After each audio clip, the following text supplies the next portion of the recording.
Right, so looks like the video went through correctly and we are pretty much good to go. If anyone else is watching this is basically part of the intermediate exam for the amateur radio license. I'm currently already have my foundation, which is good, M6 Lima Sierra Zulu, if you see me on air. And one of the components to the intermediate exam is to build a small kit of some description. This is a transistor test that I got off Banggood, that G4HCK recommended to me. That's Nick, and I've basically unpacked everything and made sure it's we're in some logical order. Fortunately, we don't have any instructions. There was nothing in our little pack, which was unfortunate. However, that's probably a good thing actually, because it's going to require some testing on some of the components that we've got in front of us. Luckily, the board is pretty self-explanatory with all the components that we need. Yeah, so we've got 33k, so you can see where the resistors need to go. We've got 33, is that 33? So it's upside down. I think that's 3.3k, I imagine. One of those resistors will be 3.3k. Well, actually, it could be a 33k, because there's a 3k3 there as well. Room for capacitors here, more resistors, our microcontroller, which is this little device here, which is interesting enough something that came out of an Arduino, or shared with the Arduino, should I say. And yeah, cool. Well, let's start with the easiest one. Unfortunately, I don't have a flux pen, so this might be a little bit more interesting than I otherwise would have liked, but nonetheless.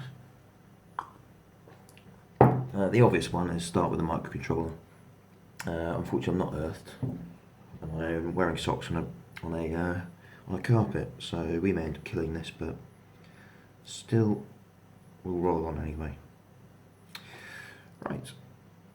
So pin 1 should be marked by the top left-hand side from my perspective, which is up here. So that'll be pin 1, and that should correspond with the little tooth mark there. And actually, if you look at the chip, it's already got a slight indent just there, if you can see that. So we'll save some aggro. We might have to bend this in slightly, actually. I've had this problem before. I'm going to do this now rather than solder it and then do it, because I don't really want to put too much force on the joints, because I've been told that the PCBs, which is the board itself, the actual traces on the back are not the strongest. And annoyingly, it looks like this is already partly bent. The pins at the bottom are damaged. Right, squish that in. We'll give it this without damaging anything. I had a tool for this once upon a time. Right. Hopefully there shouldn't be too many expletives in this video.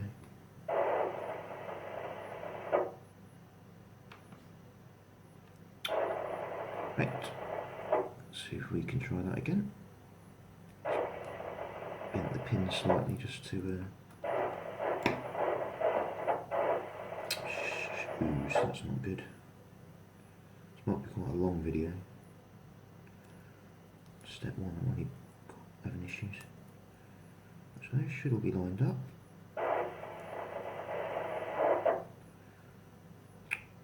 As you can see, I'm merrily buggering up the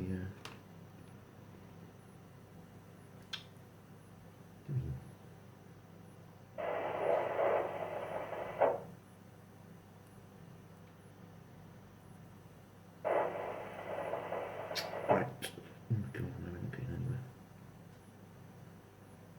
Probably people screaming at this video then, why are you doing it that way? Probably stealing more.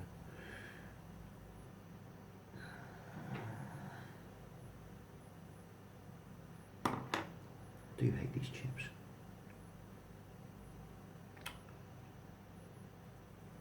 Mind you, you just solder it directly into the board, but then again you can't replace the MCU if you need to do it afterwards, which is not ideal. Okay.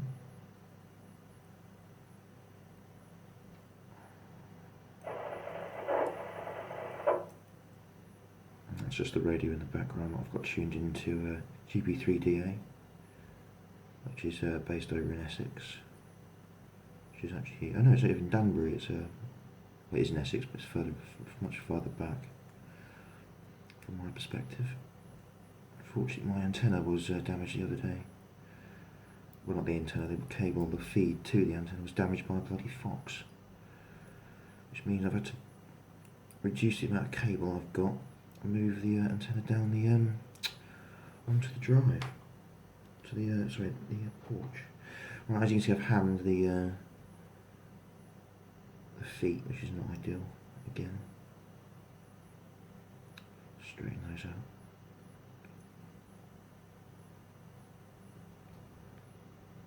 Probably should be more delicate. This is not a very good demonstration, really, but as you can see, what you shouldn't do. It's worth making sure the 80 mega is actually well and truly bedded in, otherwise no problems down the line. Okay, that's our first victim. Unfortunately, it's ever so slightly bent. Again, pin 1 has been marked on the top left hand side from my, again, sorry, my there's no use for nose to you, but it's marked there by the little dot and the tooth at the top, and that corresponds with the same on the board. So let's just pop those in. Let's just make sure we, this might be slightly more tricky because I've bent the bloody pins in the process. Let's pull that out again.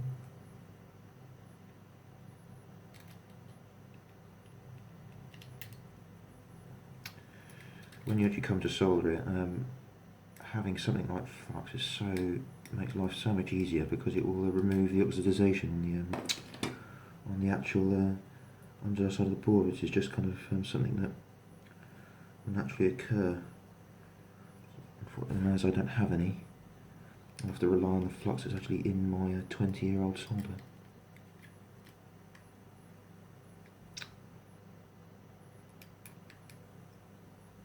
In we go, Colonel. In we go.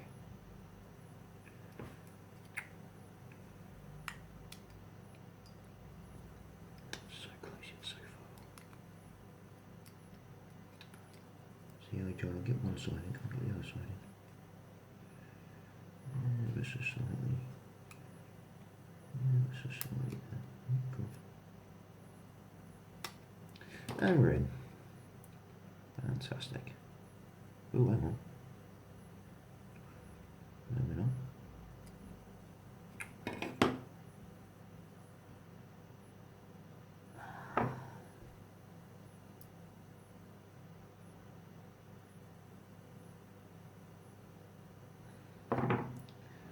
Really recommend getting a few of these kits if you're ham-fisted like I am.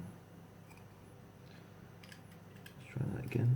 Hopefully that should be a little bit more woolly this time around.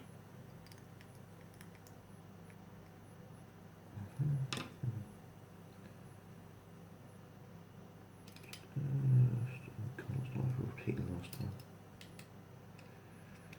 Right. Now we're in. So we've got all. I think there's 16 pins on this, but I'm not entirely certain. Is it DP10? Don't know, not counting it. Cool. Right, on to the soldering. Get the magnifying glass out of the way. I'm going to also use the third hand to hold the. It's not very tight, is it? Hold the chip in, so I have to use my. Concentrate fully on the.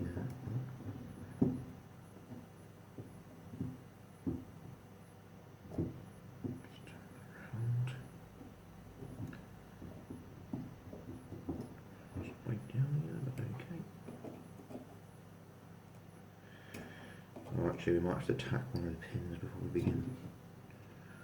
I'll do this at a slight angle just so we don't. I don't want the damn thing falling back out again. Okay, let's see if I can do this one-handed.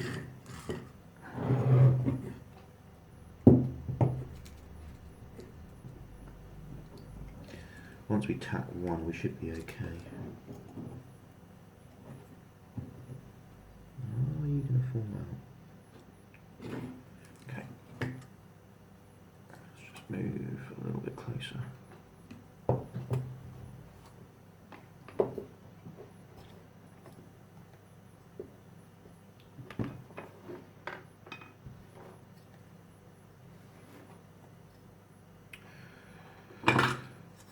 Iron's ready to go at 350 degrees. Could I maybe a little bit too warm, but it shall suffice. Unfortunately, I gain Parkinson's when I do this. Give that a little moment to heat up, and in you go. One down.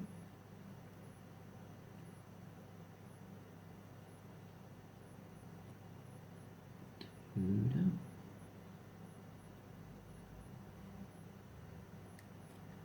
Three down.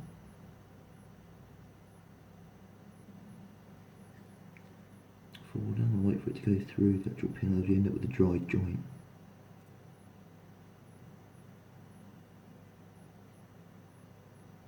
I don't use too much solder either.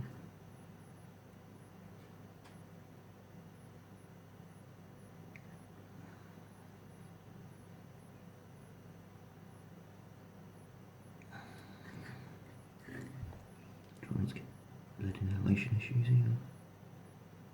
Do it, you have a window open. Shoes, that's too much solder there.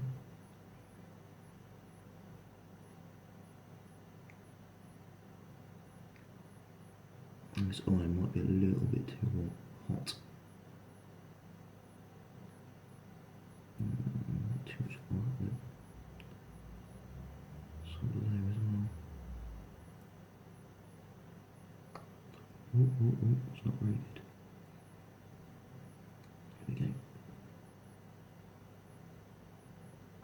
Trying to get both the pin and the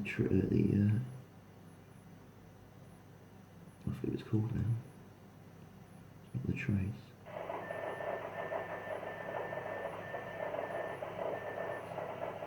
It's not great. Okay, we're good. And I'll continue. Oh God. I'm using the good old-fashioned lead solder. It's actually surprisingly hard to get hold of now. And quite expensive as well. It works so much better than the other junk that they give you these days. I don't know if it's banned actually. I know you can buy it. You can buy combination lead.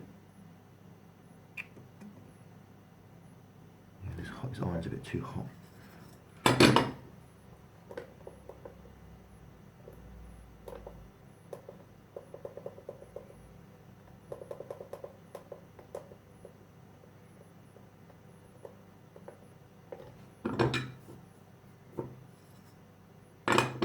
Let the iron cool down, get down to 300 degrees rather than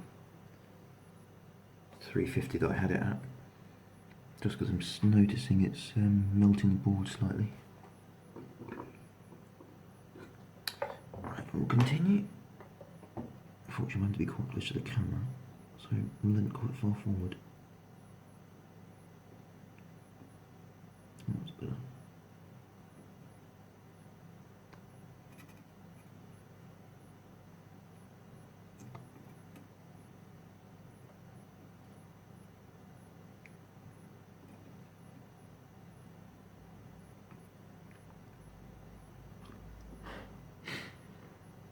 Trying to hold your breath at the same time doing this.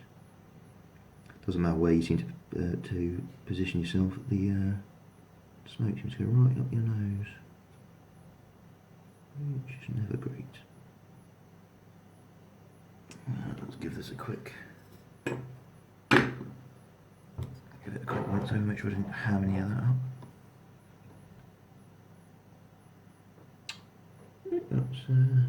That's alright, not great, a bit too much solder on some of those, but some a little bit too little solder, but that'll do. Okay, so gimme. That looks good. That's a good start. Right. I think this bank of resistors here looks interesting. A potential candidate. Now I can try and remember the old saying, which is I think it's black, brown, red,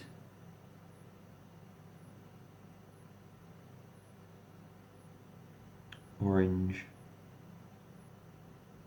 I think there's green, blue, violet and white.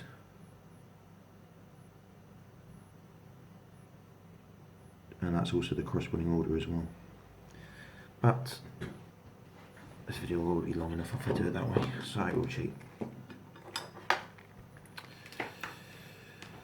I'm probably making an intelligent guess at which size they are actually. Okay, let's switch over to resistance. Unfortunately, I don't have a corresponding. I'm going to guess that these will be the same.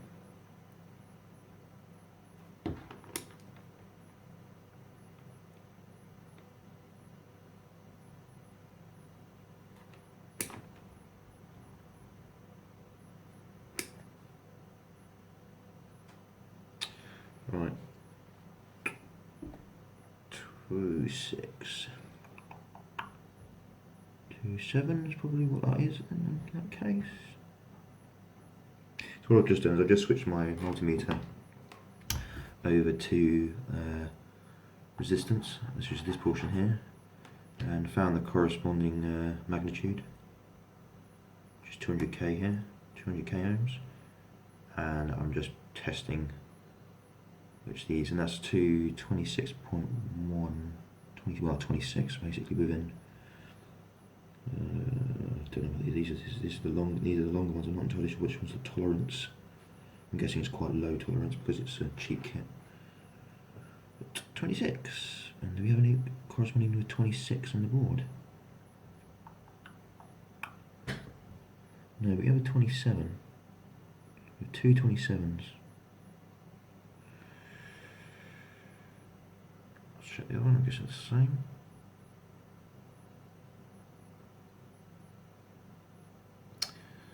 Well, this is 26, so we'll put those there. Let's try this one.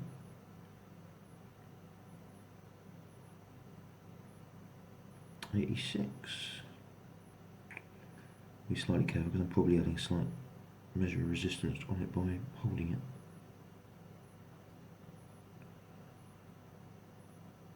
That's 100k, which is this one here. Actually, as we know, that's 100k. I think that's probably a good place to start. Multimeter back off. By the way, this is just some cheap little eBay job, not a fluke and useful. Was that eBay? Might have been map launching. Sure, that's irrelevant. Okay. So what we'll do is we'll take off the ends. Put it in the 100k thing. Actually, no, right, we'll bend it first. That makes more sense. So what we can do is we'll pop it through the through hole, which is here. Squish it in. Shift that round slightly, all the way in. Want to be relatively close to the board as well. What you do is flip it round. One we can just bend that over so it doesn't fall out. Just mind the traces with the third hand. Oh god, it's going to be slightly misbehaving, isn't it? Might even be able to cheat slightly, and we'll use the third hand to hold the. There we go. So that gives us a nice close order. That's stable enough. Okay, and we'll solder that. Let's actually get that a bit more straight if we can. We'll try and get a nice.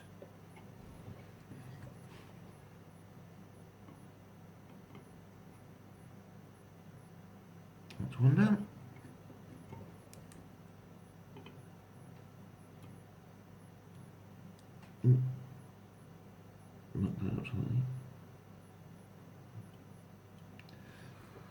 first resistor in. And we'll just clip that back. Rubbish. Hopefully. Yeah, so you can see that on both sides solder's gone straight through, which is nice, which is what we want. Which means that shouldn't be a dry joint.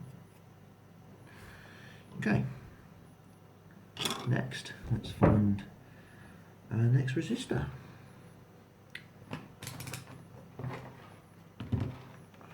Should probably measure all these first actually. I want to put the crystal in as well because that's an obvious, nice easy one. Just spot on the board, and it'll also be, I think it's on pin 8 or something like that. Yeah, pin 8 I think it is. Right, so this is a very, very low 20. What's about this is a, oh my goodness, a 200 ohm. 220. Do we have a 220 on the board? We do, it's there. Just double check, make sure I'm not making a mistake. 220, indeed. Okay. We'll just pause for 2 seconds as well, just to make sure that the camera's recording, we're all happy.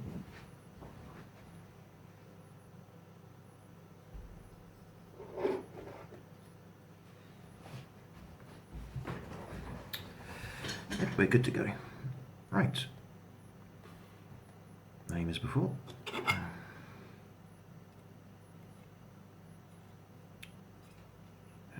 That's all good. Realistically, you shouldn't be using your fingers like that because of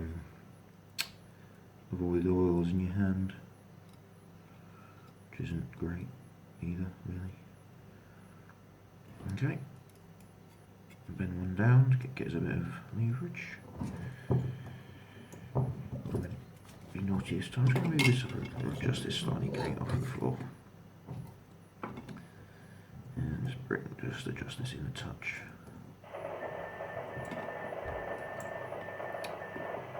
So again, hold the board, or hodl, just tighten up the feet slightly. And solder.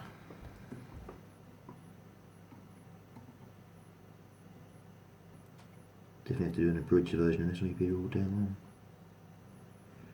One down.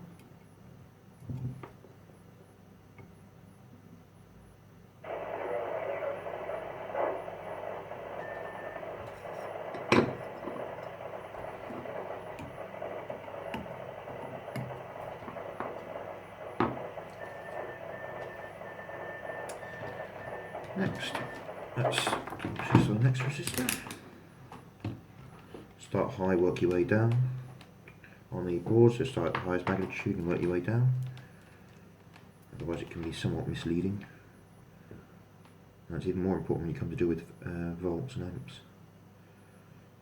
So this is a 2.1k, I think. 2.2 maybe within. Oh, actually, no.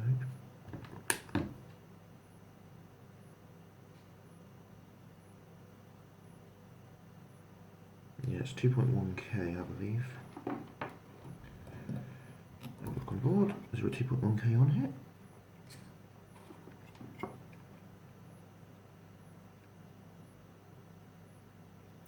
Potentially. Oh, there's a 2.2k.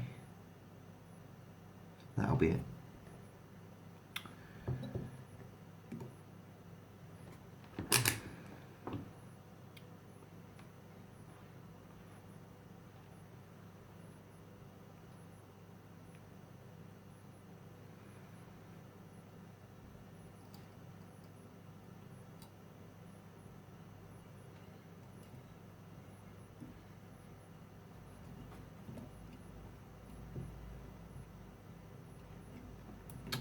All the way in, stabilise the board.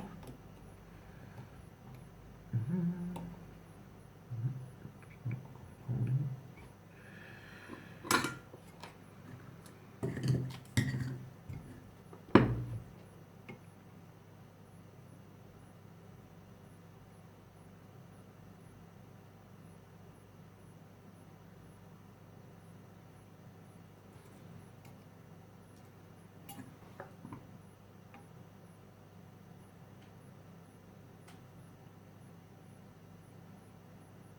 pad. That's what they're called. They're called pads. The little silver, the little through-hole silver bits that you're soldering into.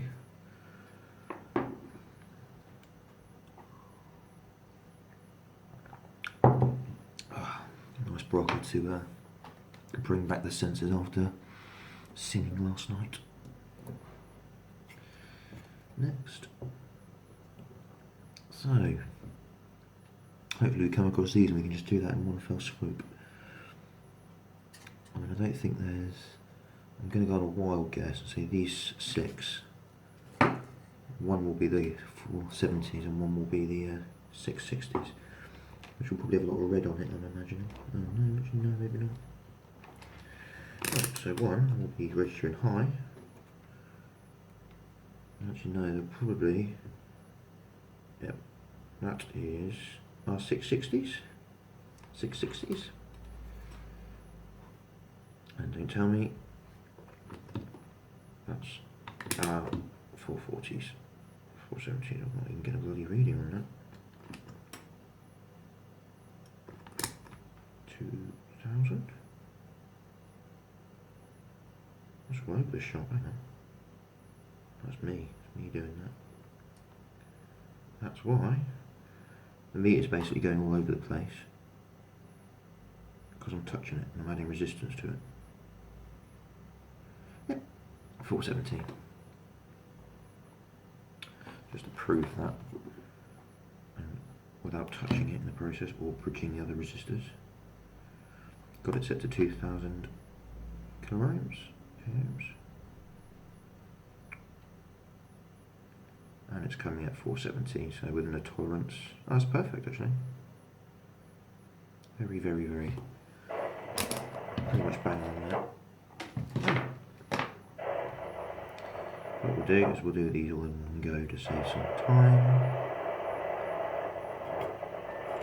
Yep. Okay.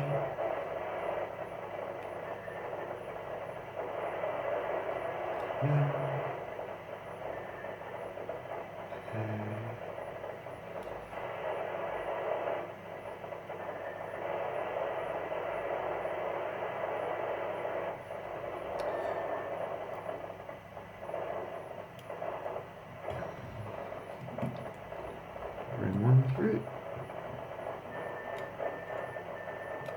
Lock it off. 2. Let's make it the right way around. Doesn't actually, there's no polarity on a resistor, but I'm pedantic, so let's just get the colours the right way around so they're all matching, looks pretty, aesthetically pleasing as it were. One final 470. I'll try making a steak as well. Oh, interesting, it comes with an SMD test, I've just spotted that, that's quite good. SMD is obviously surface mount, which is, these are obviously through hole, surface mount, you just put it up on top and solder it on, but it's a bit of a pain to do if you're inexperienced. It takes a bit of skill to do it, and a magnifying glass because the components are generally quite a lot smaller. Most modern day components will be SMD. Sweet.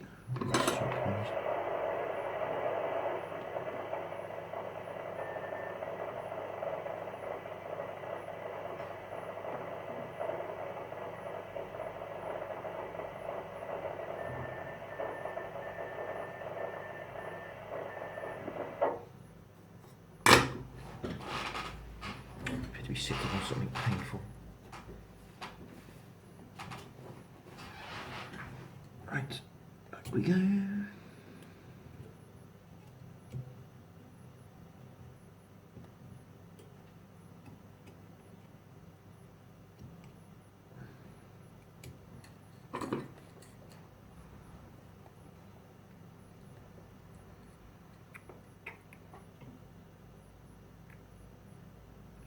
Probably worth noting that the you can actually get away with some pretty cheap irons and still be able to sort of, you know, solder pretty well. I mean, obviously, well, not great, but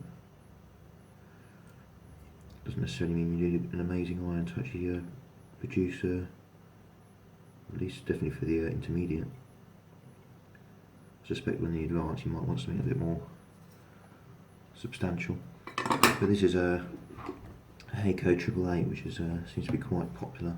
Unfortunately, this iron is actually not the cheapest in the world, but it's fully digital. Lots of tips that you can buy for it, and it's done me quite well so far. I've been quite happy with it. It's been dropped on the floor a few times as well, unfortunately. Do a really good job of that. Fortunately, I don't have a decent desk lamp, and this is a horrible little lamp. Cool. So that's our 3 resistors done. Oh, I got that one the wrong way around. Oh, it's going to forever annoy me now. Right.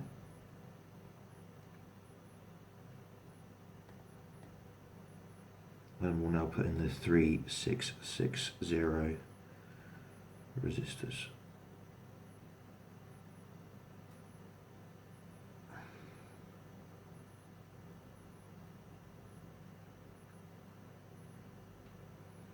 Make sure we don't lose them.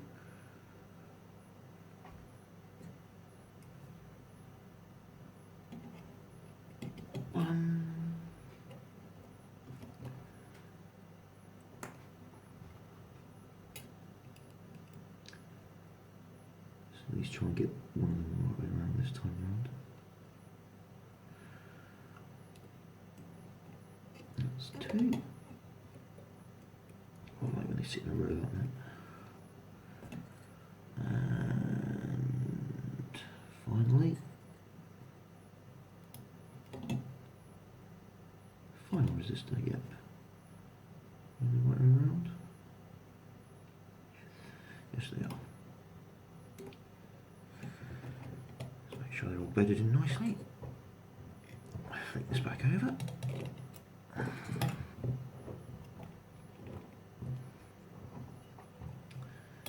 Nice and straight.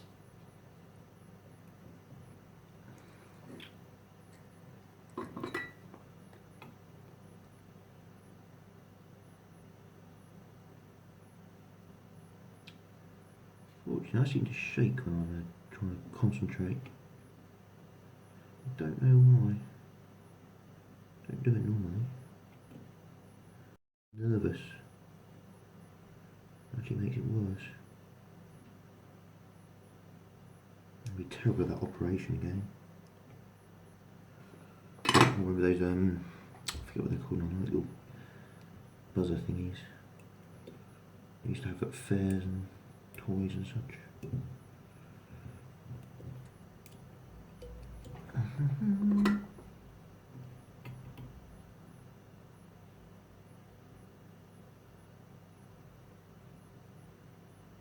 One.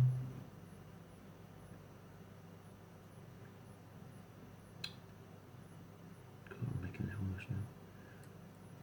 Just like to wait for it to draw the solder into the hole itself. I'm a bit too keen. The pad and the component isn't heated up properly, and it doesn't do anything. So 1, 2, 3, 4, 5, 6. It's just worth checking that I did actually do it correctly, because you don't want any of the wire to be coming too far out, otherwise you might risk a short, or to actually damage the pad itself and potentially damage the board. Okay, cool. Let's mix it up and do the crystal oscillator. But where does it go? I'm going to go in a wild guess and say that's it there. 8M, 8 megahertz. That's an 8 megahertz chip.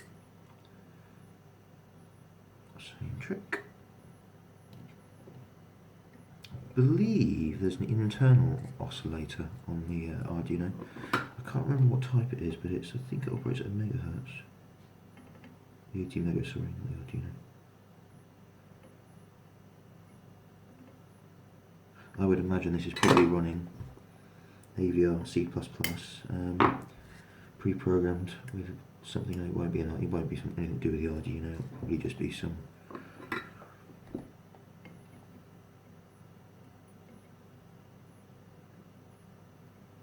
pre-compiled outcome.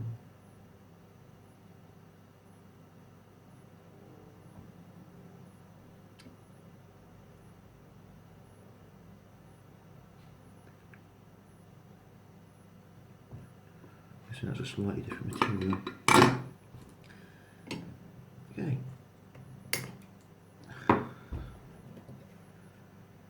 That's what's iron? Oh, I didn't do a very good job of that. Oh, the 2K2 is horrible. Look at the state of that. Never mind. Let's make these tools out of the way. Okay, that's what we got. So, actually, we've only got a few resistors left to do. Maybe we should just go through the resistors and come back to the. Let's clear the workspace slightly.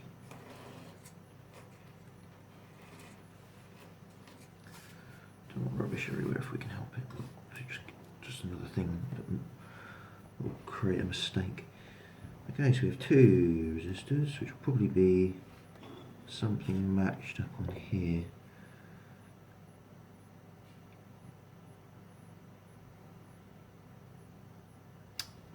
Gonna go on a wild guess and say there's a 3K3 there and a 3K3 there, which means it's probably be one of these two. Oh, interesting, there's actually, no, there's only two, sorry. Cool. Multimeter out. Start high, 3K3. So actually probably register on the 200K, not the 2000. Okay. Oh, actually no, that's fine actually, my mistake.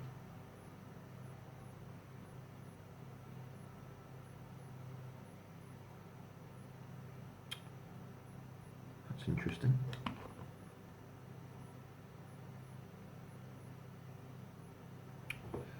It's 3K, funny. Now is it because I'm holding it?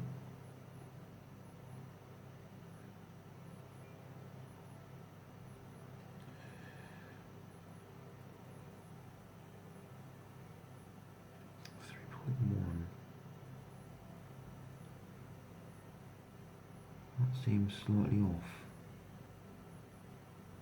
What's the other registry? 3.1 as well. I'm going to go on a wild guess and say they are the 3K3s, but I'm not totally certain. Anyway, if I drop it down to 2DK, that's registering at 3.3 now. So that's now correct.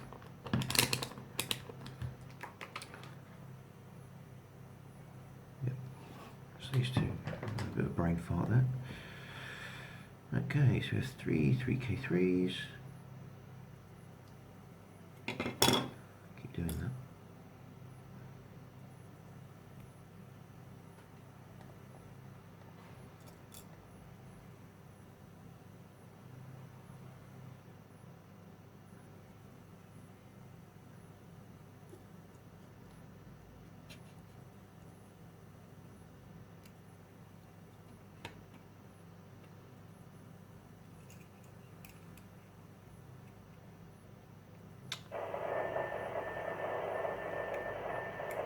One down. UK3. That's the other one.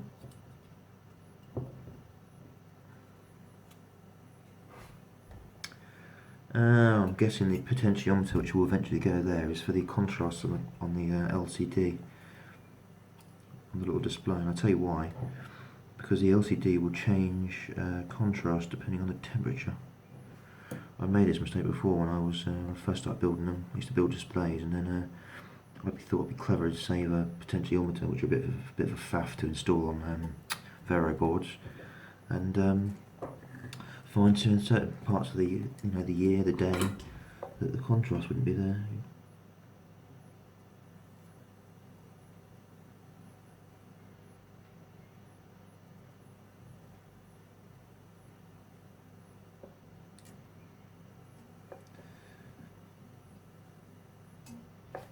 guessing on this board, actually quite a few of the pins are going to be used. Oh, actually no, it's running in.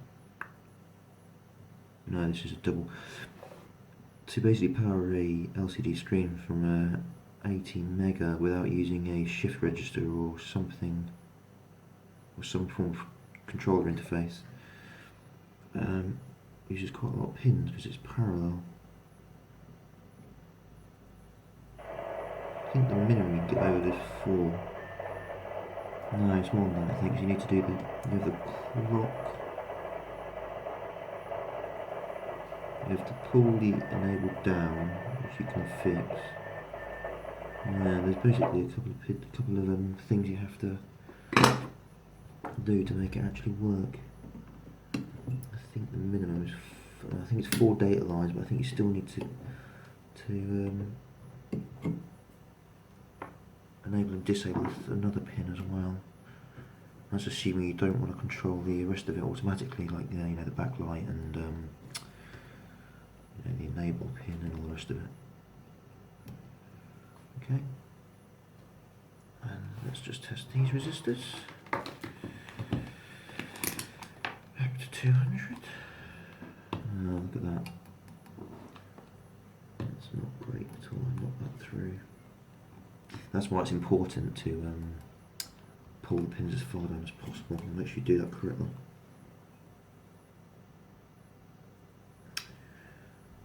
This is coming through at 8.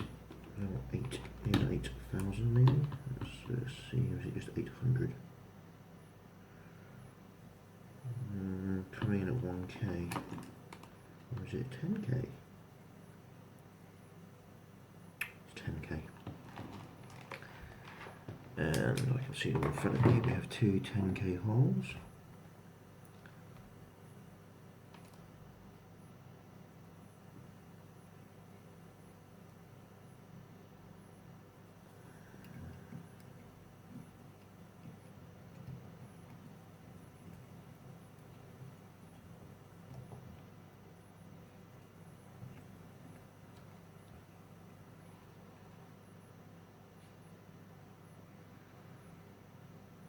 Yeah, there we go. So there's LCDs here. You've got 4. I'm guessing that'll be ground, I imagine. 1602, 16 characters, 2 lines, 32 characters all in, which is good. Usually use the 1604s, which gives you 4 lines, which gives you lots of something to play with.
Just did that, I was doing it.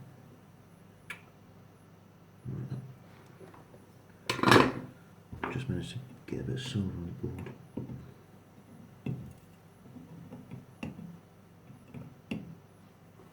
I think we're okay, that's not a problem. Good, they went on much more successfully than I was hoping they would. I expected they would. We have 3 more to go.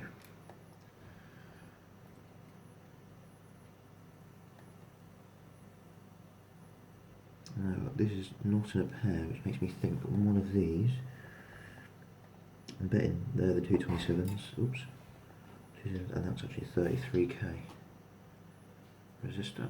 Oops, left this on. So 33, that's called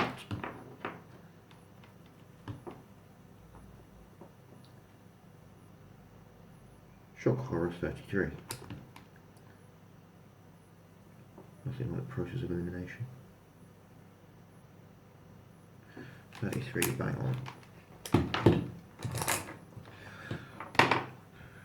Whilst process of elimination has told us that's 33k, there's no real, sorry, there's, it's always worth just double checking anyway, because you never know. They say measure twice, cut once. Applies to electronics as well, applies to everything.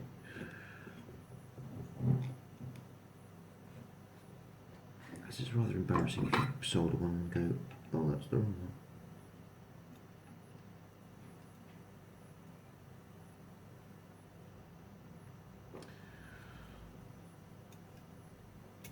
This will be running at 9 volts. Wait, I wonder if we can power it using. Nope.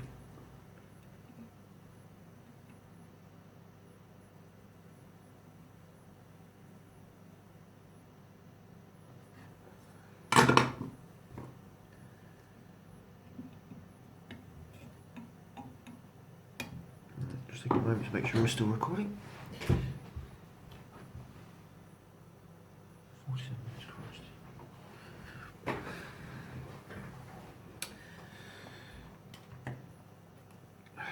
I wouldn't do very well in one of those site factories. This video is already at 45 minutes long. I'm only about 3/4 of the way there. Right, again, we're going to guess that's 27. Which means we can go straight to 200k. Just to validate that's correct. My assumption is correct. We're going to need 27k, yep. Plus a little bit of a reduction because I held on to it at the same time. But part of least resistance would mean it would want to go through the resistor and not my squidgy body. Let's pull these through.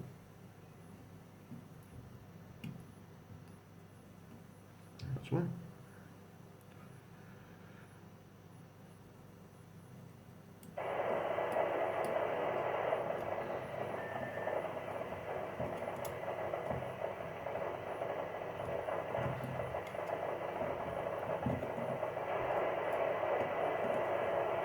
Trying to use a coil which isn't going to.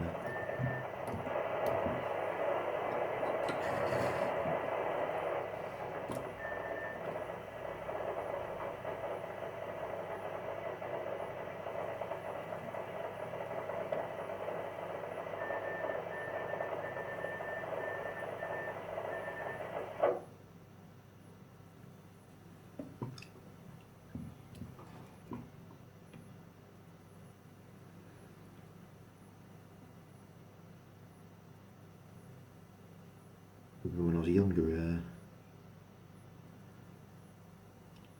I used to just watch my father do this. Go out and buy a kit and I wouldn't actually solder it, I came to it. Lazy kids. I suppose it's always interesting watching someone else, as a child that is, watching someone else solder away.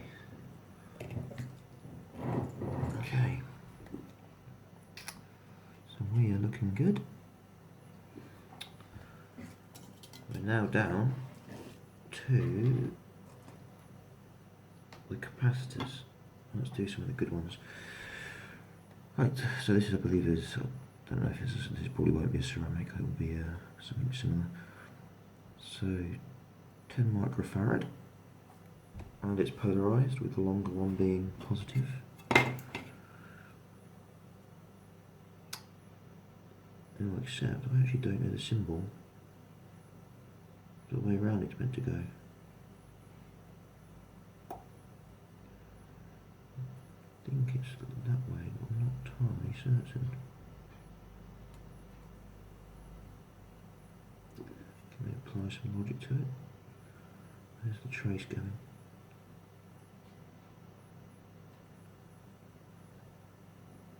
So that's positive, it's going through to somewhere, I don't know.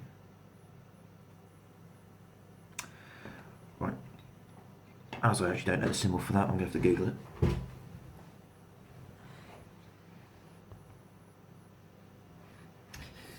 Okay, we've learned something today. Turns out the white part of the circle indicates negative, and we can also correspond with the negative shorter pin and obviously the arrows on the side, the white strip on the side, which means that that goes in that way. That was a touch of an oversight on my part, but that's why we're doing this. Let's to learn something. That's soldered.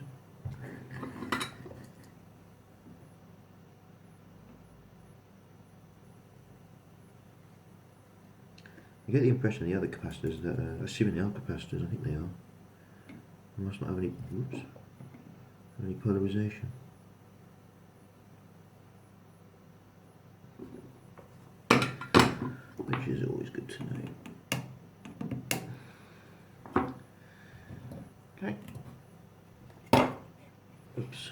So let's have a look at these. These are the raw ones. Now, do they have something on them? Do I have to test them? 103 something something. What 103 is? Nanofarads? Picofarads? That would be pico, it'd be nano. Micro, sorry. 103, 104. Thankfully, there does indeed seem to be a couple of 104s on the board.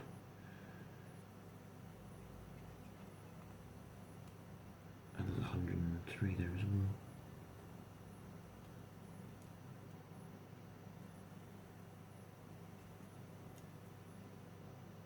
You know, I'm not happy about that.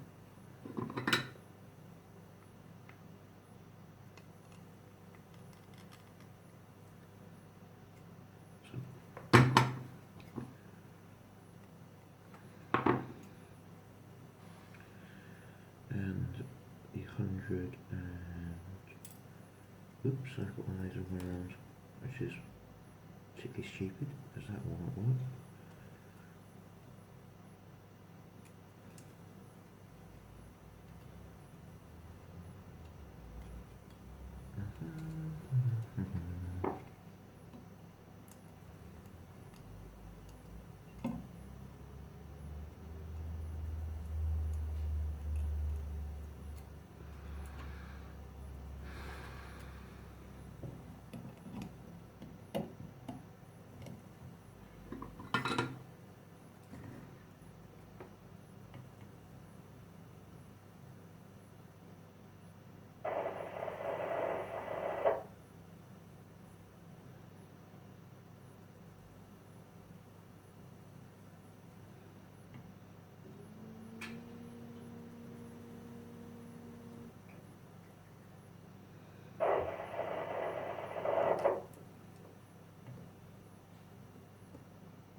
Come on. There we go. That's a dry joint. No, that's a good joint.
I don't generally recommend you do. What I'm doing is I'm just cleaning up some of this soldering, but it's generally not advisable to do that because what you can do is you can pull the trace out with it. the pad out with it, and your rod, but if you're careful you can get away with resoldering and pushing, just correcting where I've just mucked up a joint, which don't really traces with this thing. Just pop that there for a second. Hey, we've got a couple more, and I believe that's a 104, and this is a 104 as well. So we've got candidate there. There's another ceramic capacitor here. Yep. 104. I'm going to be naughty and put this in as well. The right way round as well. White being negative.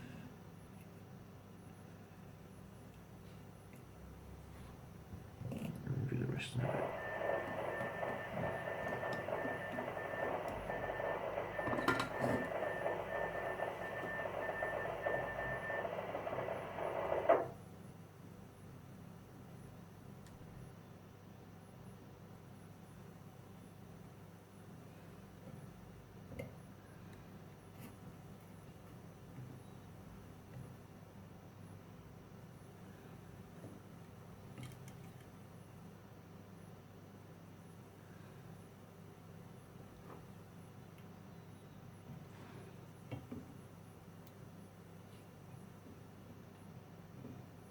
Can you swine? There we go.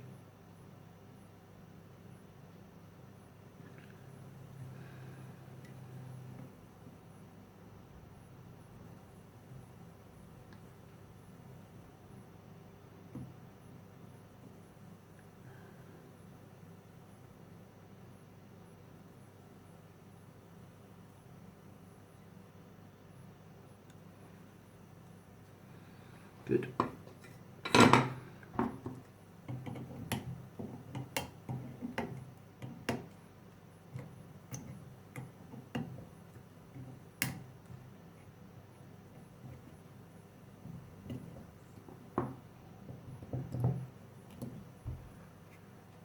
It's coming along. Getting there, getting there. We've only actually got a handful of components left. So these are teeny tiny capacitors, 22. I'm guessing they're microfarads, still not entirely certain.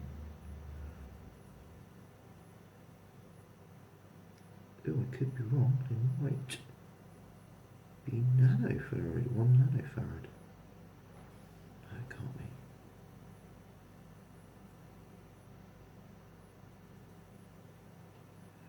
No. I think we've just found out it's picofarad. It must be pico. Picofarad? That's something to Google after the video, I think. Let's find out.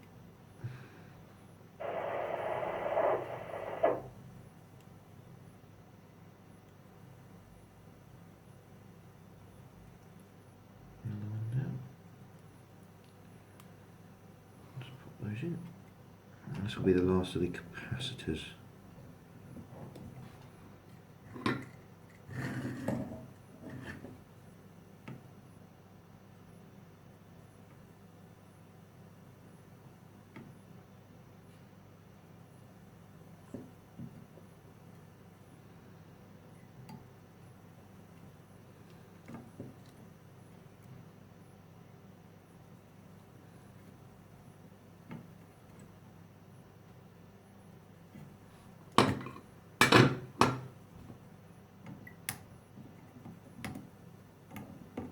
Do a good job of that.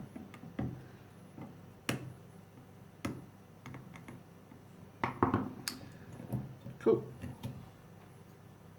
Now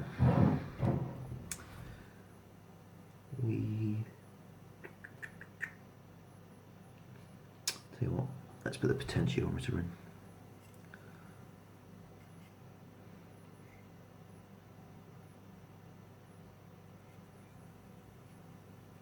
Unfortunately, that's a little bit damaged on the way here. No dramas though.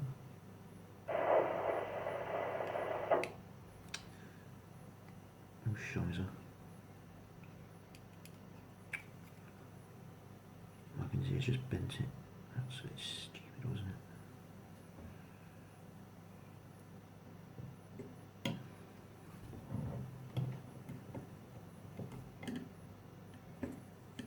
Come on.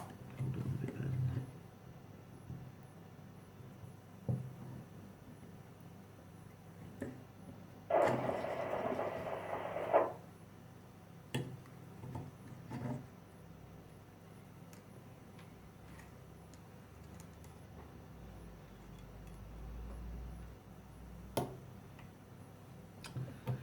Might actually be better. Just put it on the table itself.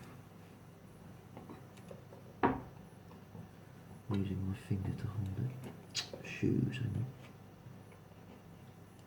There we go.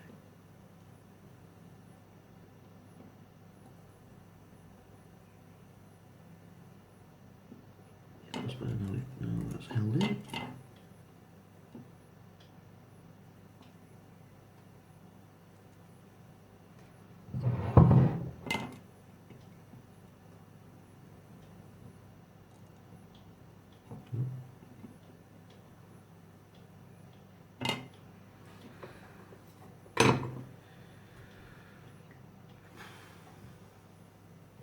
It's alright. Yeah, can move that okay. I'll say about the middle. About 5k if we can help it. Okay. Let's put in the LED. Right, again the LED will be polarised, and this time around they're kind enough to tell us which way around it goes, which is useful. And it would appear that that's sufficiently thick enough that I don't have to worry about the LED falling out as I solder it. Just quickly do that.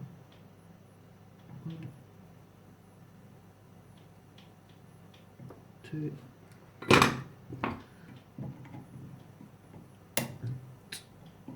Two. Who wants to bet this is 1 nanofarad?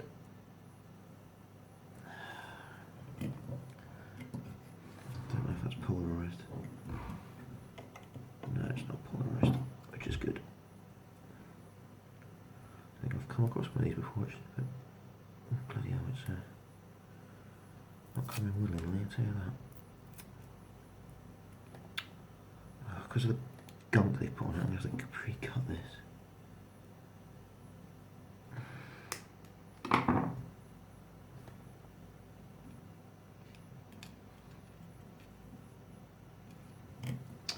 Wonder what that'll be for.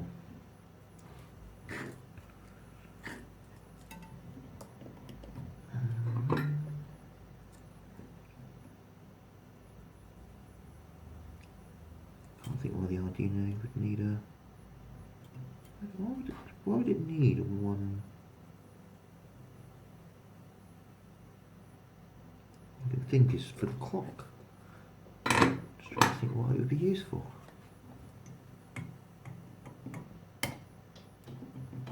It must be just smoothing for the clock.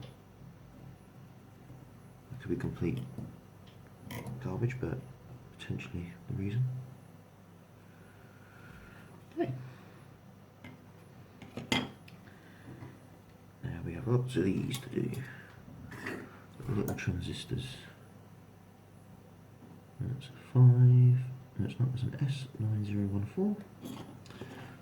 9014. Who's it? There'll be an emitter basing collector on this. I have no idea which way around they are though. GGA, is it?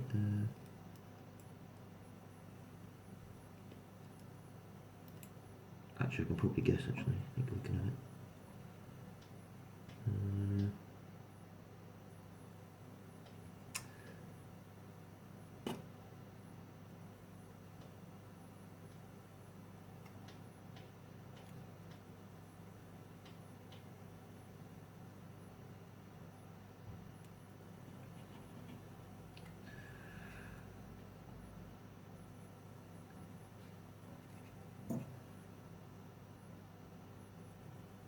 Yeah. I reckon base is the middle one. Because you've got negative, negative. I'm guessing that's the emitter and that's the collector. But that is a guess. That's not that one. It's not that one.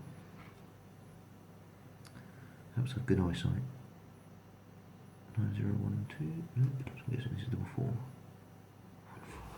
Indeed it is. Scratch that in without damaging anything.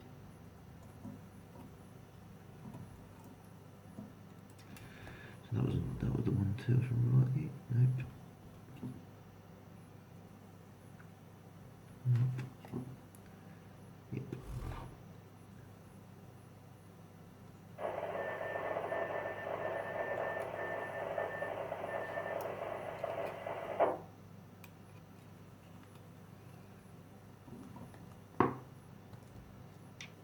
Oh, TO431.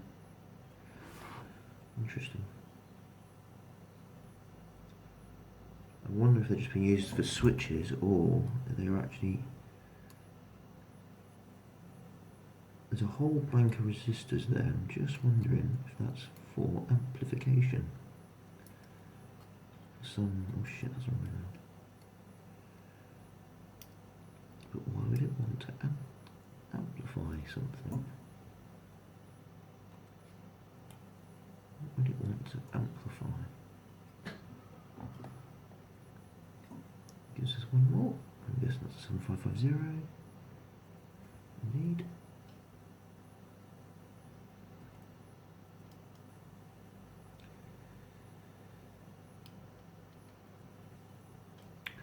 And Wally here has got it the other way around again because he's not paying attention. Trying to get in a bloody hole rather than paying attention. Okay. And these will be the last of the active components. The rest of them are just switches and such.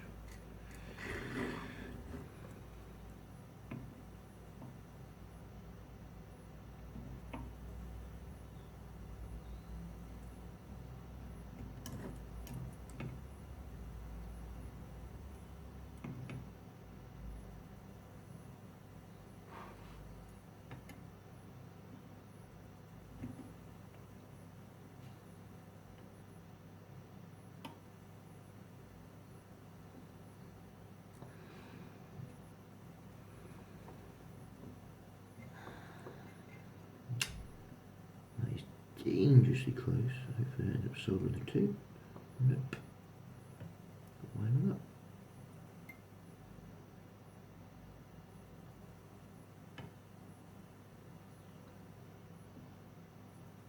A little bit too generous with the solder at the moment. Until I'm getting a bit impatient, that's why.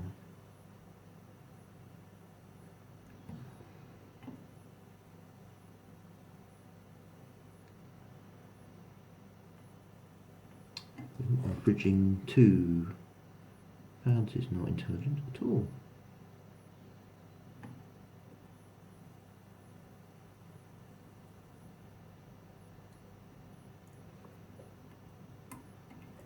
Let's pull this up.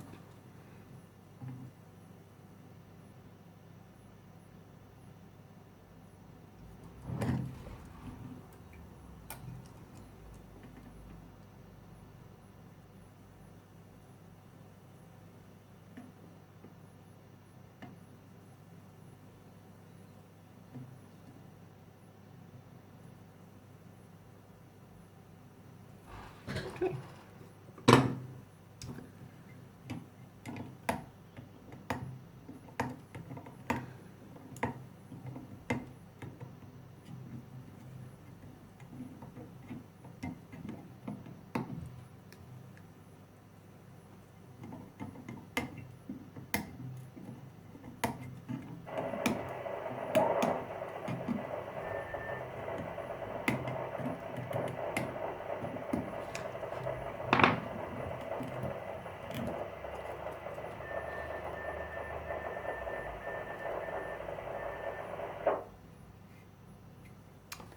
That's all the transistors now soldered.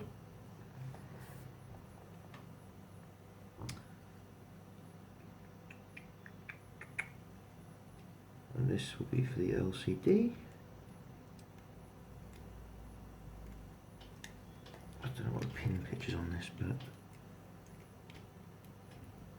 right, good, hopefully that. I'm not going to enjoy soldering the actual LCD. I used to do that all the time. It was such a nightmare. I used to sell, as you can probably see on the YouTube videos, I used to sell these, and people used to ask me to pre-solder the displays.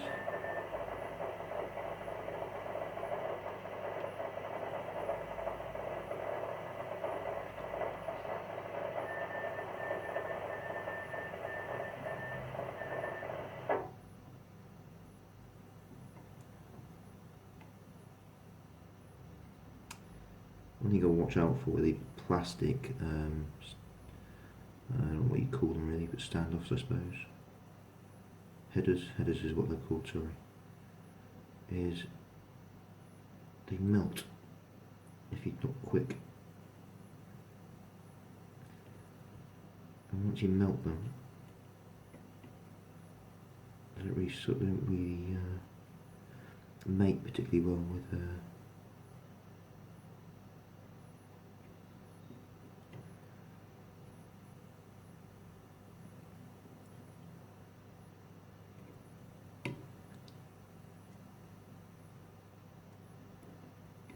and that's power. Right, that's that done.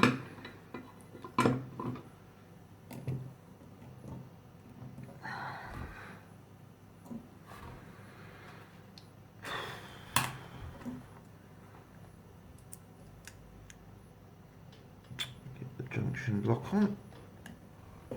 Now that's going to be a bit of a fiddly one, isn't it?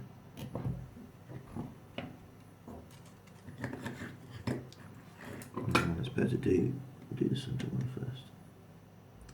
Maybe pins are a bit thicker, so there's going to be a bit more heat on it. Probably one situation where you want to use a little bit more solder than you normally would.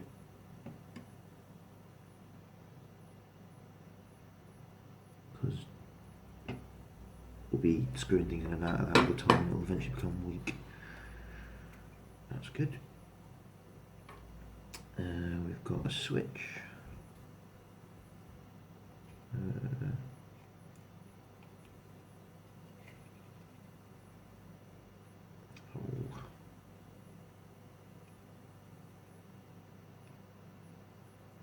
Green.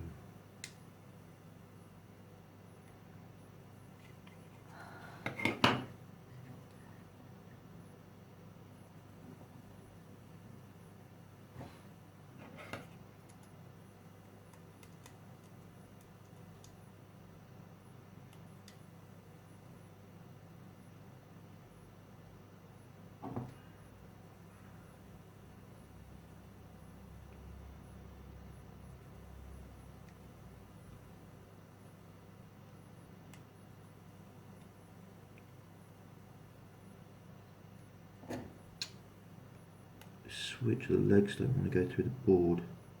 I don't know if that's intentional, but I'm not going to get a very good joint if I don't put that in properly.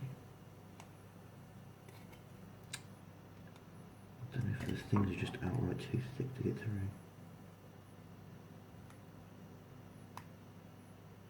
There we go. Ow. I'll also give myself a... So the answer is it will go in, it's just really, really tough.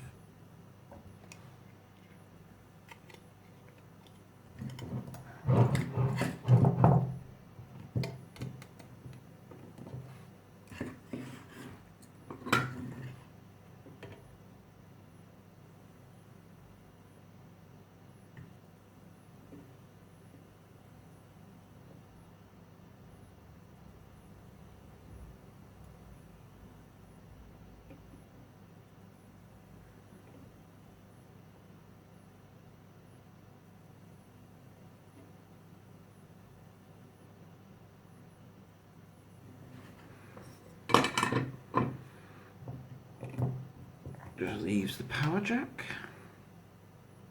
Oh, it does take 12 volts, that's good. It's funny, there's no voltage regulator on this.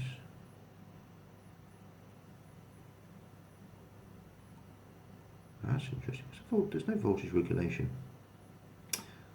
All there is just a shitload of resistors. That's not a very good way of doing it. I thought they could have scrimped for a bloody voltage regulator. Oh, it's going to be another one on the floor, isn't it? I can't even do that anymore, can I? That's a bit of a pain in the bum, isn't it? Right.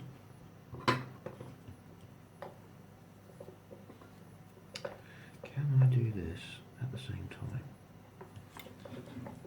I think I can't. That's going to be a bit of a fiddly. I saw Big Clive do this once. It's useful. Just tap one of them down, we're okay.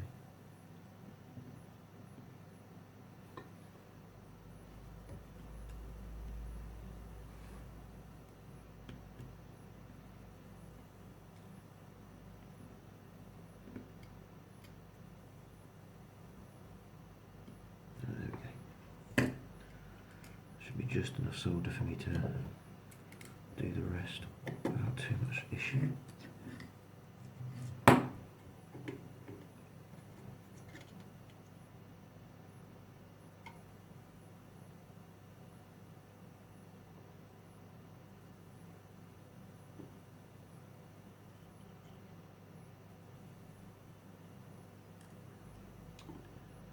Getting a bit too much solder in this case doesn't hurt.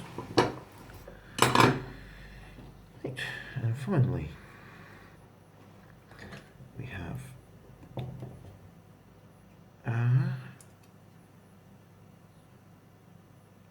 quite flimsy, aren't they?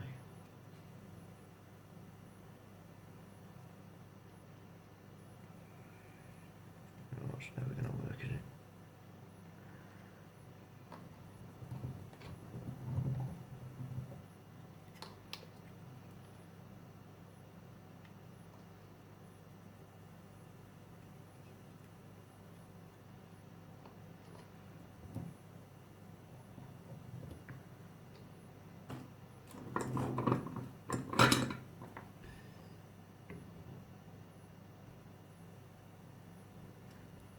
Usually better to tin the lead first, but I like to live dangerously.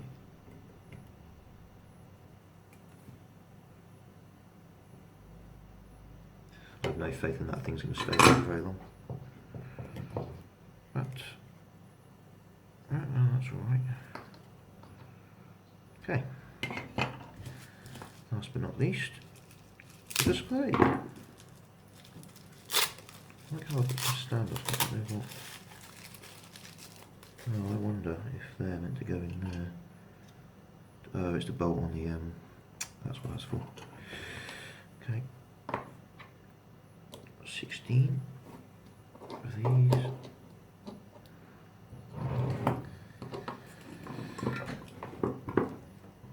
Oh, that was it. VSS, VDD, power ground, voltage. I think VO is for the potentiometer.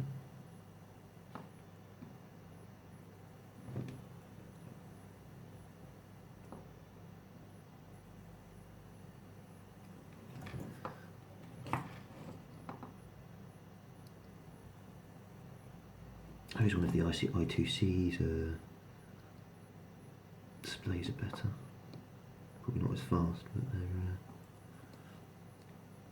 make life a lot easier when it comes to actually building the boards.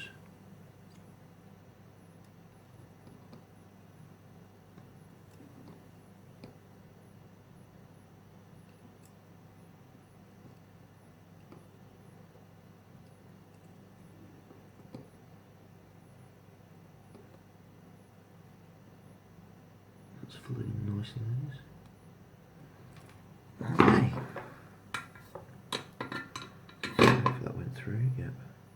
See what I mean? It can bend if you even leave it for a little bit too long. It actually melts the board.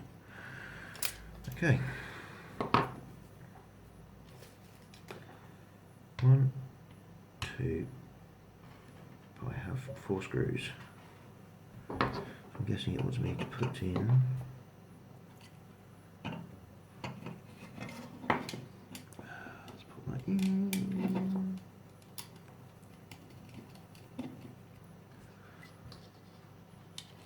Next one.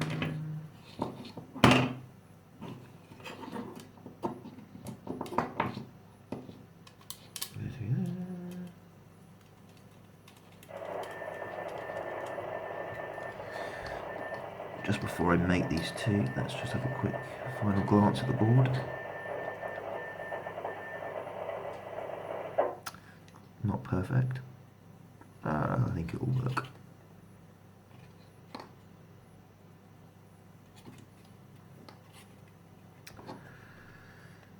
Put that on top. Hopefully that's all. Yep, perfect. Now Nick did tell me that some of the components may foul the well, that's not mating very well. That's interesting. Now, is that because the pins are too long, or something's fouling it? No, nothing's fouling. I'll just take that out and just see if it's. No, that should indeed be able to go all the way down. But I think that's probably sufficient for our needs.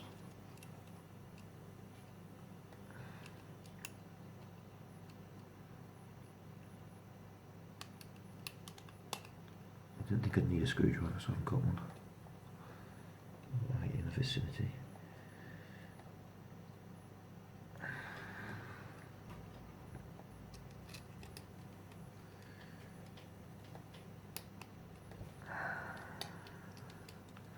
Become the human screwdriver now. It's a nice little touch they've given us. Most of them don't include standoffs for the LCD displays. So you just sort of hang in there. Don't. The amount of time it's taken me to do this, I would have just got a screwdriver.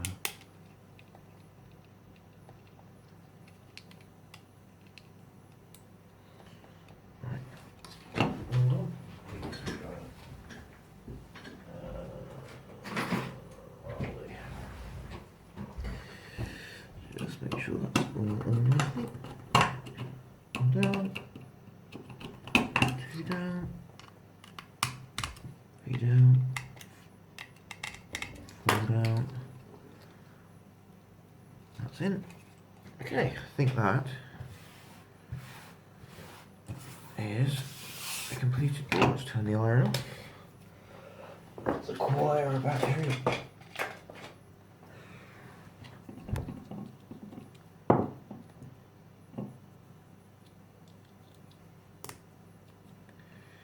Okay. Right.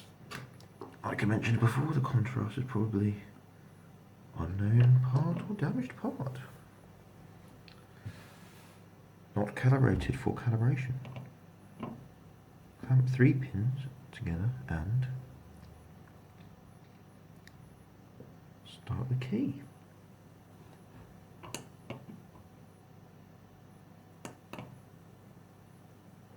Interestingly, put the LED directly under the. It's a bit stupid.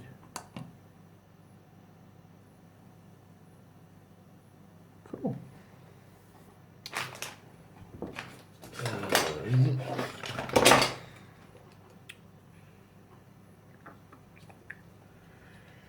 What we can do, I'll have something. Let me grab something and see if I can.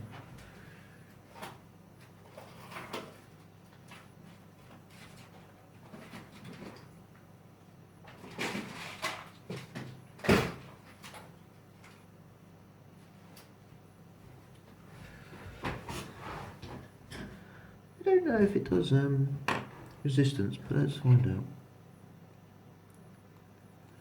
We'll use 1 and 3 and see what happens. Cover it with at least 100 nano. No, go away, I'm not going to do that.